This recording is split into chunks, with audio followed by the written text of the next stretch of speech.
Hmm. Hmm. Here I am, in the place to be, Mr. K and B, you can't fuck with me.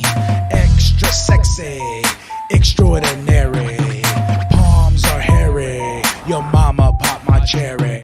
What up, y'all? K&B the Sexy Ninja in the place to be for C Plus Studios, and this is that Juggalo vlog. We're just diving right on in, man. We're going to talk about Andor.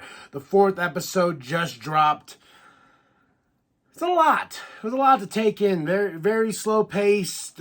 We understand what Luthen wants now from Cassian. He wants, and he's like, yo, you know, you're gonna join this. You really want to stick it to the man. You want to stick it to the Empire. You know, so they definitely the story's progressing into where now he's got his first job, and he's like, I'll pay you 200. You know, and 200,000, I think it was. 200,000. Like I said, there's a lot to unpack.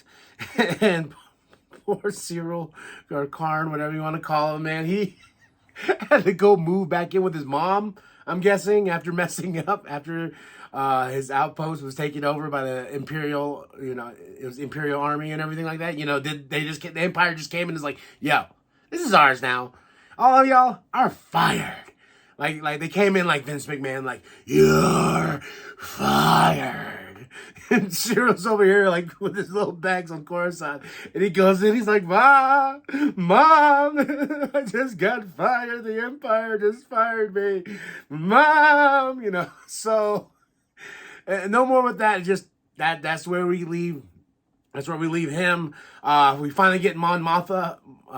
You know, and Luthen, when he gets to Coruscant, he changes into this more attire, if you will. He comes in, he's like, yes, I'm an art dealer, it's my front.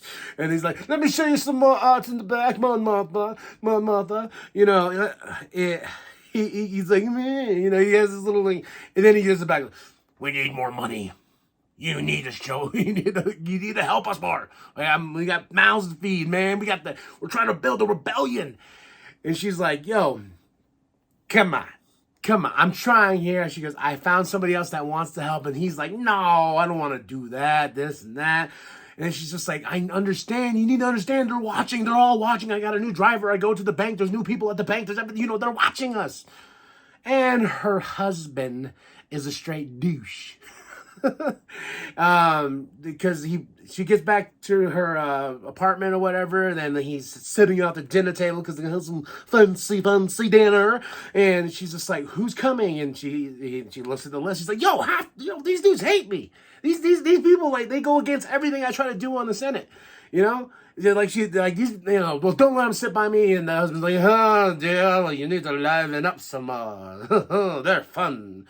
You're all sad and gloomy.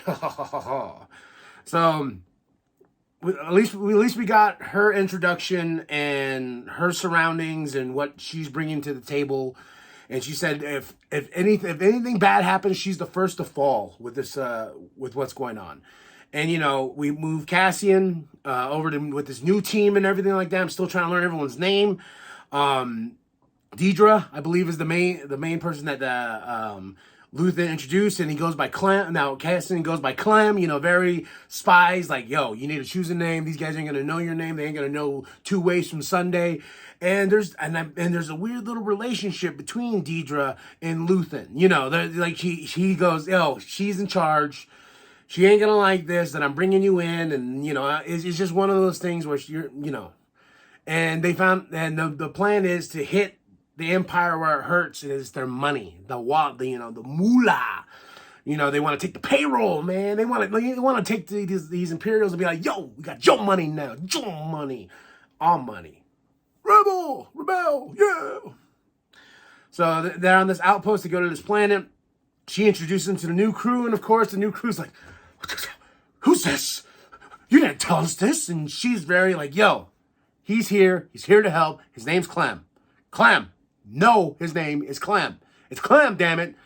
They're my favorite part of the episode, because they're really like, they're all like, they're in the trenches, man. They're like, yo, we've been eating rocks and dirt and whatnot. And I can understand why she got mad, because Luthen's like, yo, I'm paying him $200,000 or something like that. And she's like, you're paying him? We're sleeping on rocks, homie. We're sleeping on rocks. We're eating the rocks. And you're paying this mercenary? And he's just like, yo, he's going to help. And the best thing about this guy is he's disposable if the outcome doesn't turn out the way we need it to.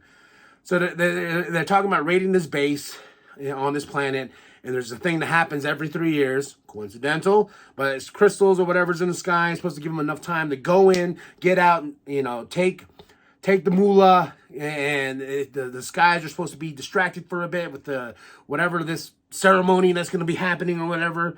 And Cassian at first he was like, yo, this is a suicide mission. But then they asked him, like, you down? You down? Dab it, bruh. But let me get back to my favorite part of the episode is when it's right at the end. Like, this just ends. It doesn't end on, like, it's just like, oh, it's over. All right, well, I guess on the next Wednesday. Oh, whoa. First, a little bit of Rebel Force Radio is what I listen to, because I like that after show as well, because we usually have the same thoughts on, but I like hearing everybody else's thoughts too on that show. But, my favorite part is when he's sitting there and they're all sitting there looking at each other very angry, like eating and stuff like, and he brings them, he's like, yo, here, you know how to use this? You gotta learn this, you gotta learn that, you gotta learn. And he's like, can I eat? just Cassie's like, okay, I understand this is important, but can I eat? Can a brother eat? That's all I'm at. And then Deidre's like, no, wait, Deidre's the one that's with the Empire. Okay, what's the leader's name then? But we're introduced to the new characters. Like I said, there's a lot to go on in this episode, and with Deidre as she's part of the Empire, she wants to go more, and the box thing comes into effect. Yeah, I'm so sorry. I was like, Deidre. No. Okay, like I said, it's a lot to unpack. We didn't even see Marva in this episode. It's one of those things. We didn't even see Bix in this episode. So, she's all like, the last episode, she was down. She was like, my boy toy is dead. So my apologies. I just dawned on me. Deidre is the other one. Then we have this other, there's so many characters in this show right now. It's like, I'm just trying to keep up with all of them. We had some characters in those first 3 episodes now that we didn't see them in this episode. So we shall see. It's a long, long journey, and I apologize. My apologies. I make mistakes, but I just got done watching the episode, okay? Okay? Fine. But like I said, my favorite part, going back to what I was actually saying, my favorite part was he's like, yo, I want to eat. And then they were just like, yo, you need to learn all of that. All of it by tomorrow, because it's going down. And Cassian's like, just want to eat. Tell me what you thought of the episode. Drop those comments below. And then after that, you're going to like and subscribe. You're going to share with your grandma. Share with the bum down at Walmart. I am KMB, the Sexy Ninja. And as always, whoop, whoop. And I'm mad at myself about the name thing. I'm usually good about names. Well, not really. But like and subscribe. Welcome to the wicked shit.